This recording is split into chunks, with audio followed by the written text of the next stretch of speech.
그러면 우리가 집을 보러 갔는데 이 아파트가 5억이다 라고 돼 있는 건 무슨 얘기예요? 이 아파트에서 나올 미래 현금 흐름 때문에 오늘 5억으로 결정된 거예요. 이 주식이 오늘 10만 원이다. 왜 10만 원이 됐느냐? 사람들이 수많은 사람들이 예상하건데 이 주식에서 앞으로 나올 미래 수익이나 배당을 계산을 감안했을 때 10만 원이 적당하다라고 오늘 평가가 된 거죠. 그러니까 모든 자산은 여러분 이 자산에서 미래에 나오게 될 현금 흐름에 영향을 받는다라는 겁니다. 자, 자산 가격은 세 가지로 결정이 돼요. 너무 궁금하죠? 우리 아파트는 왜 5억일까? 왜 6억일까? 내가 갖고 있는 주식은 왜 10만 원에서 더 이상 안 올라가는 걸까? 이게 이제 어떤 원리로 결정이 되느냐? 자, 첫 번째는 말이죠. 현금 흐름의 양입니다. 양. 크기를 얘기하는 거죠. 그럼 제가 한번 말씀드려 볼게요. 여러분에게 그냥 생각을 편안하게 해보시면 될 것 같은데 월세 100만 원 나오는 아파트가 있고요. 월세 200만 원 나오는 아파트가 있습니다. 어떤 아파트가 비쌀 것 같습니다? 당연히 월세 200만 원 나오는 아파트가 비싸요. 맞죠? 그죠? 그러니까 한마디로 무슨 얘기냐? 현금 흐름의 양이 큰 자산이 비싼 거예요. 당연한 거 아닙니까? 그죠? 아, 그렇구나. 결국 저 아파트가 비싸고 저 오피스텔이 싸고 뭐 이런 이유는 그 아파트 오피스텔에서 나오게 될 미래 현금 흐름. 아파트에서 나오는 현금 흐름이 뭡니까? 결국 월세 아니겠습니까? 월세. 예. 그러니까 그거에 영향을 받는다라는 얘기죠. 그래서 첫 번째는 현금 흐름의 양에 영향을 받는다입니다. 그다음에 두 번째는요. 현금 흐름의 안정성에 영향을 받습니다. 자, 이건 또 무슨 이야기일까? 현금 흐름의 양에만 영향을 받는 게 아니에요. 자, 예를 들면 서울에 월세 100만 원 나오는 아파트와 지방에 월세 100만 원 나오는 아파트가 있어요. 현금 흐름의 양 똑같죠? 근데 어디가 비싸요? 아마 모르긴 몰라도 서울이 조금 비쌀걸요? 예. 월세 100만 원 나오는 서울의 아파트, 월세 100만 원 나오는 지방 아파트. 서울이 좀 비싸지 않겠습니까? 현금 흐름의 양은 똑같은데 왜 서울이 비싸지? 그거는 이 현금 흐름의 양은 똑같을지 모르지만 안정성이 다르기 때문이죠. 시장이 그렇게 평가하는 거예요. 왜냐면 서울은 그 월세 100만 원 나오는 아파트 앞으로도 계속 월세 100만 원은 나오지 않을까? 그거보다 더 꺾이진 않을 것 같은데 이런 안정감이 있는 거예요. 근데 지방은 요즘 뭐 지방이 힘들다 그러는데 지방 뭐 그죠? 혹시 월세가 좀 거긴 100만 원 계속 나올지 어쩔지 모르겠는데 뭐 이런 안정성이 좀 떨어지다고 보는 거죠. 그러니까 쉽게 얘기하면 현금 흐름의 안정성의 차이 때문에 자산 가격이 다르게 평가될 수가 있다. 그다음에 세 번째는 현금 흐름의 기대감입니다. 자, 이거는 뭐냐?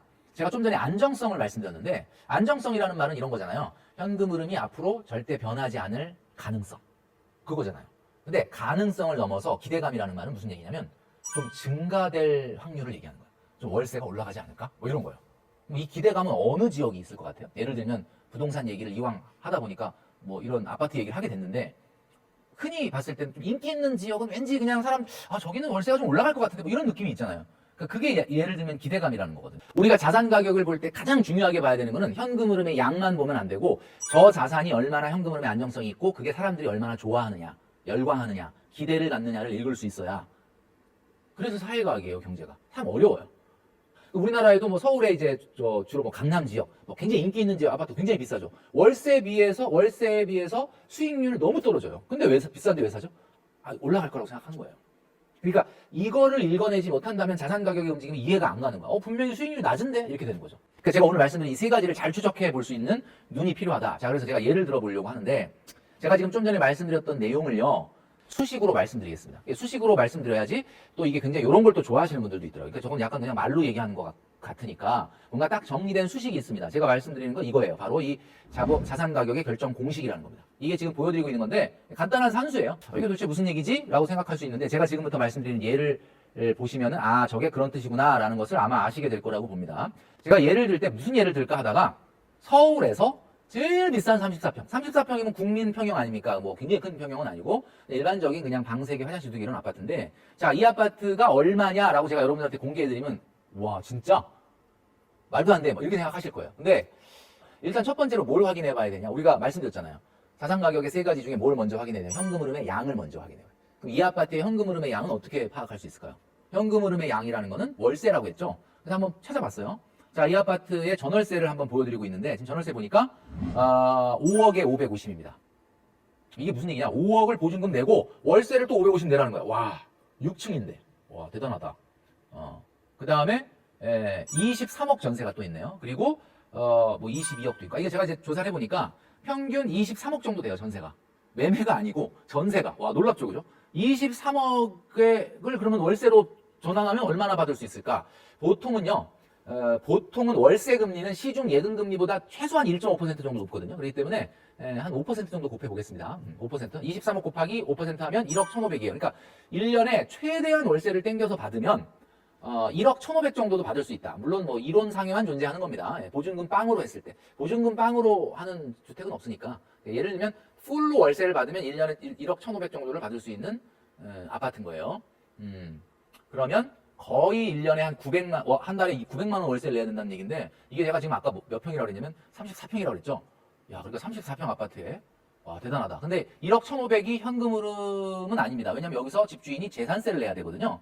재산세를 제가 조사해 보니까 이 아파트의 평균 재산세가 1,900만 원 정도 된답니다. 이걸 빼고 나니까 실제 현금 흐름은 한 9,600 정도 되는 거예요. 그러니까 이 아파트에서 1년에 얼마 나오느냐? 9,600만 원이 나온다. 이런 이야기입니다. 9,600만 원. 9,600만 원이 나오는 이 아파트는 얼마여야 됩니까? 제가 여러분들한테 물어볼게요. 9,600만 원이 매년 나오는 자산이야. 얼마여야 됩니까? 언뜻 글쎄 잘 모르겠는데. 자, 잘 모를 때는 여러분 우리가 이걸 밸류에이션이라고 하거든요. 밸류에이션 할 때 가장 중요한 건 예금금리랑 비교하면 돼요. 자, 지금의 예금금리 3.5로 봤을 때 1년에 9,600만 원 이자를 받으려면 얼마를 예금을 해놔야 될까? 이걸 역으로 계산을 해봤는데 이자 속세 떼고 38억 8천을 넣어놔야 됩니다. 그러니까 한 39억 원 정도 넣어놔야 1년에 9,600만 원 이자가 나오는 거예요. 그러면 이 아파트는 얼마여야 정상이지? 39억보다는 좀 싸야 되나? 비싸야 되나? 네, 헷갈리죠? 아까 제가 말씀드렸던 그 수식을 잘 생각해 보시면 가성비라고 얘기한 요구 수익률, 아까 R이라고 표시한 그 R은 현금 흐름이 안정적이면 안정적일수록 계속 작아집니다. 그러면 제가 여러분들에게 여쭤볼게요. 예금에서 나오는 이자가 안정적이에요? 아니면 이 아파트에서 나오는 월세가 안정적이에요? 당연히 예금에서 나오는 이자가 안정적이죠. 그러니까 가성비는 당연히 R값은 예금이 더 작을 거고, 반대로 이 아파트가 R값이 클 거, 분모값이 크겠죠. 그러니까 사실은 엄밀히 말하면 아파트가 39억보다는 싸야 돼. 그죠?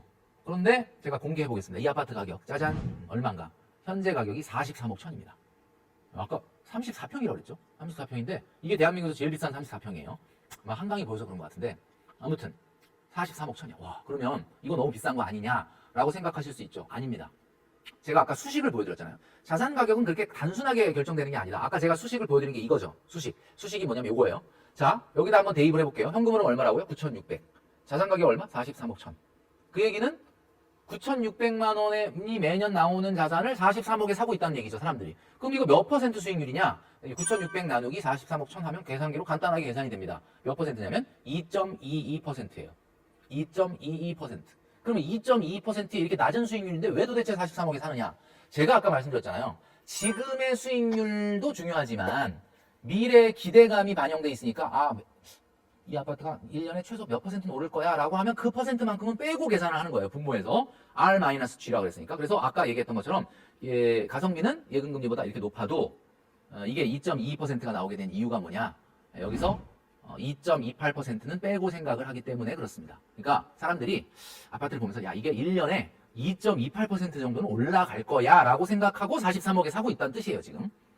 자, 무엇을 말씀드리는 거냐? 자산 가격은 현금 흐름에 영향을 받지만 현금 흐름의 양에만 영향을 받는 게 아니라 그 현금 흐름이 앞으로 얼마나 커질 건지, 얼마나 안정적인지 이거에 영향을 더 크게 받는다. 그걸 어떻게 읽어낼 거냐 하는 것이 관건이다라는 이야기죠.